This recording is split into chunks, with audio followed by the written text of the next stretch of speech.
ओ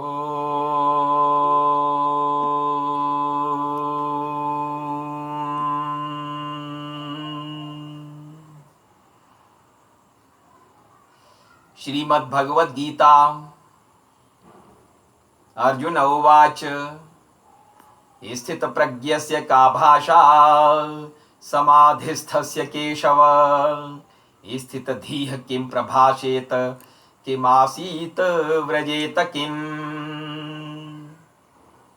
श्री भगवान उवाच प्रजहाते यदा कामान् सर्वान् पार्थ मनोगतान् आत्मन्येवात्मना तुष्टः स्थितप्रज्ञस्तदुच्यते दुःखेष्वनुद्विग्नमनाः सुखेषु विगतस्पृहः वीतरागभयक्रोधः स्थितधीर्मुनिरुच्यते।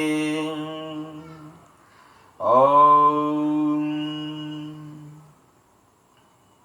भगवान श्री कृष्ण से धनंजय पार्थ कौन्तेय ने पूछा कि हे ईश्वर, स्थित प्रज्ञ की क्या परिभाषा होती है, उसके क्या लक्षण होते हैं। तो भगवान ने अध्याय 2 में श्लोक संख्या 55 से उसके गुणों का वर्णन करना प्रारंभ किया। आज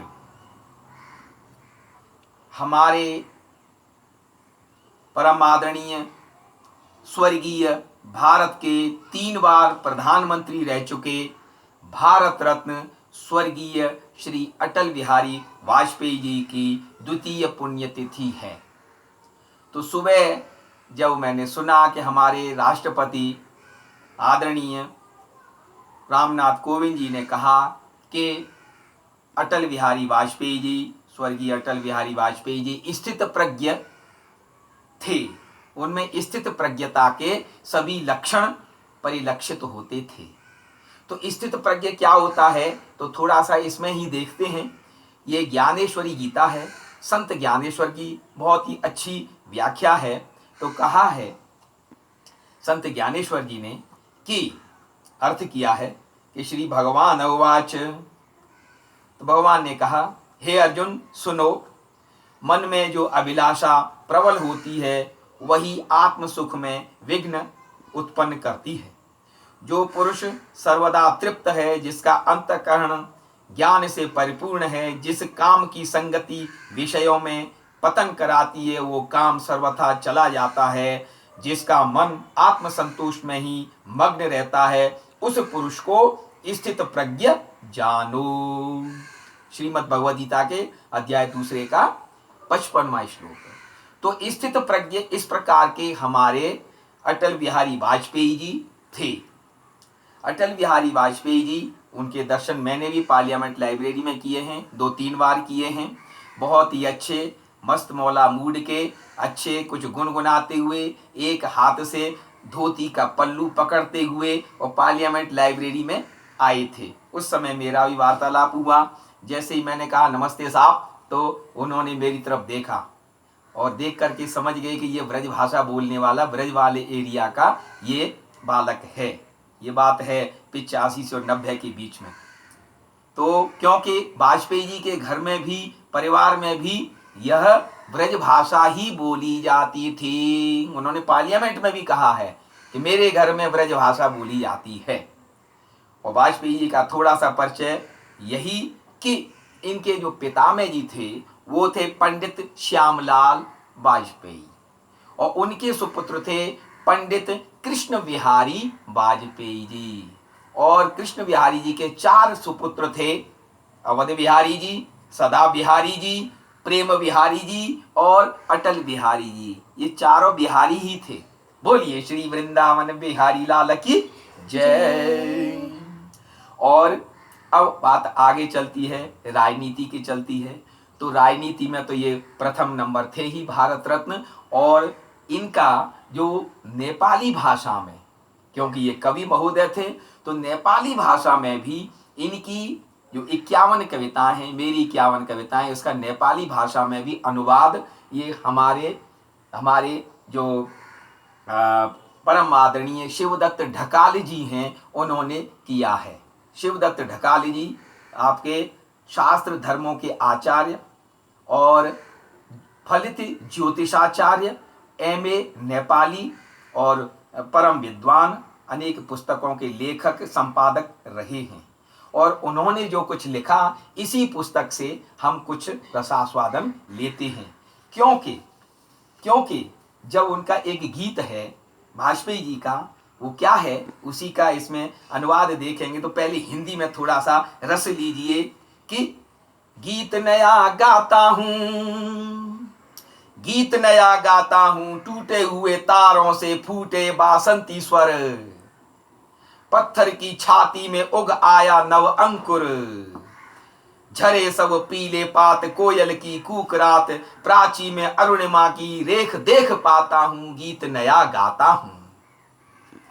टूटे हुए सपनों की कौन सुने सिसकी, टूटे हुए सपनों की कौन सुने सिसकी, अंतर को चीर व्यथा पलकों पर ठिठकी, हार नहीं मानूंगा रार नहीं ठानूंगा, और काल के कपाल पर लिखता हूँ मिटाता हूँ, गीत नया गाता हूँ।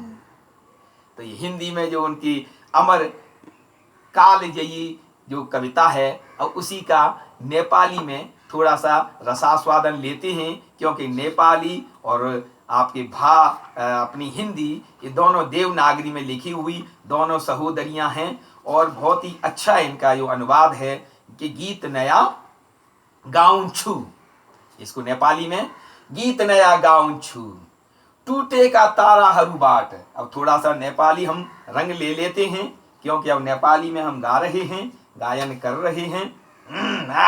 जय हो बंशीवारी की।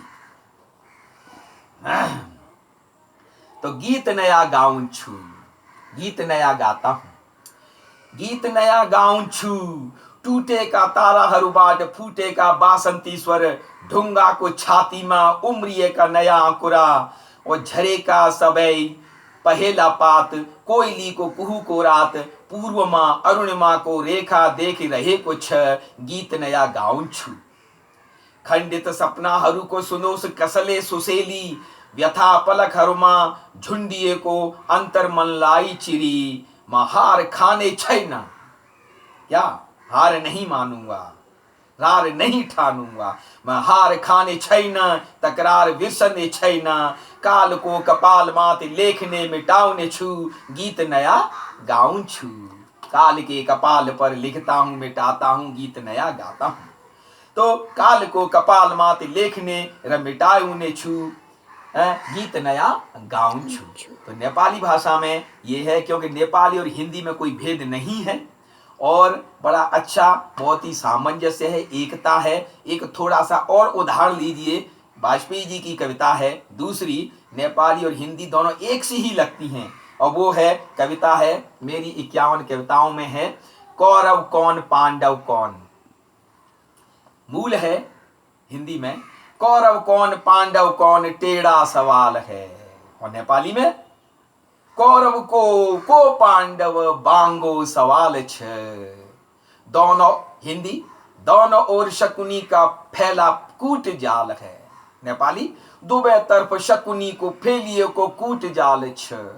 फिर हिंदी, धर्मराज ने छोड़ी नहीं जुए की लत है, नेपाली धर्मराज ले छाड़े का छैनन जुआ को लत छ।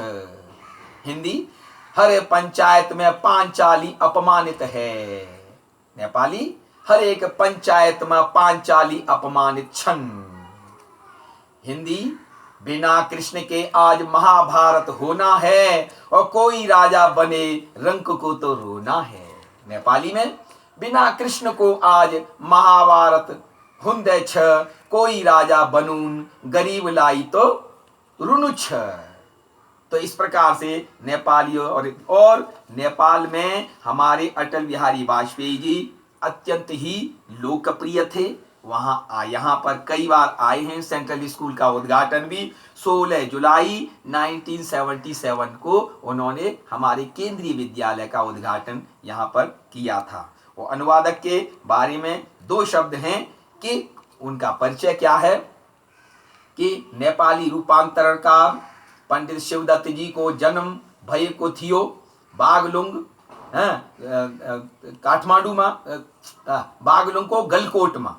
अच्छा, और बागलुंग काशी र काठमांडू में प्राच्य विद्या का धर्मशास्त्र र ज्योतिष विषय में आचार्य उपाधि र नेपाली साहित्य में एमए उपाधि प्राप्त गर्नुहुने ढकाल जी सफल पत्रकार संपादक एवं वरिष्ठ साहित्यकार हुनुहुन्छ। तो ये रहा उनका परिचय अनुवादक महोदय का। और उन्होंने उनके ही प्रस्ताव पर, यहाँ के एक विदेश मंत्री थे, विद्वान थे, इतिहासकार थे, डॉक्टर दिल्ली रमन रेग्मी जी, उनको प्रस्ताव दिया था कि एक प्रोग्राम में वाजपेयी जी को निमंत्रित किया जाए और वाजपेयी जी भी आए। तो वो अनुवादक महोदय का कहना है कि मेरो कुरा सुनने बित्तिकै गंभीर भएर रेग्मीले तुरंत निर्णय गरेर तत्कालीन महामहिम भारतीय राजदूत विमलजीलाई आग्रह गर्नुभयो र अटल बिहारी वाजपेयीले पनि निम्ता स्वीकार गरी वहाँ समारोहमा आउनु भएको थियो। त्यसबेला मैले दरबार मार्ग स्थित होटल याक एंड येती में वाजपेयीसित प्रत्यक्ष भेट भएर बातचीत गर्ने अवसर पाएका थिएँ। म त्यो भेटवार्तालाई आज पनि स्मरण नगरी रहन सकते न। उनको भव्य आकर्षक व्यक्तित्व, भाषण, भाषा शैली, सभ्यता, संस्कृति को धरातल का साथ ही चिंतन मनन विचार समेत लोकप्रिय जनप्रिय भएर ने अटल बिहारी वाजपेयी भारत में मात्र होइन भारत बाहिर पनि विश्व बहुचर्चित भएको सबैलाई थाहा छ। तो अटल बिहारी वाजपेयी जी नेपाल में भी लोकप्रिय थे और उन्होंने जो है पोखरण टेस्ट के भी, वो जो है पोखरण 2 के पिता थे। उन्होंने एक साथ 5 न्यूक्लियर टेस्ट किए थे, 1 2 3 4 5। उसके बाद में तो अमेरिका भी दहल गया था, सेंसर लगाई। लेकिन वाजपेयी जी की तो वही बात थी कि गीत नया गाता हूँ, काल के कपाल पर लिखता हूँ, मिटाता हूँ, गीत नया गाता हूँ। तो ऐसे हमारे लोकप्रिय, हमारे आदरणीय, माननीय भारत रत्न अटल बिहारी वाजपेयी जी स्वर्गीय जी को मैं कोटि कोटि सादर नमन करता हूं। और आगे भी उनके बारे में चर्चा चलती रहेगी और फिर हम नया गीत गाएंगे। जब राजा गीत गाता है तो प्रजा भी गीत गाती है, उनसे हम प्रेरणा लें और देशभक्ति की भावना, भारतीय संस्कृति का प्रचार प्रसार देश में विदेश में और हिंदी में ही बोलें और संयुक्त राष्ट्र संघ में भी उन्हीं के अनुसार हिंदी में बोलें और फिर हम गीत गाएं। क्या हार नहीं मानूंगा, रार नहीं ठानूंगा, काल के कपाल पर लिखता मिटाता हूँ, गीत नया गाता हूँ, गीत नया गाता हूँ। बोलिए श्री वृंदावन बिहारी लाल की जय।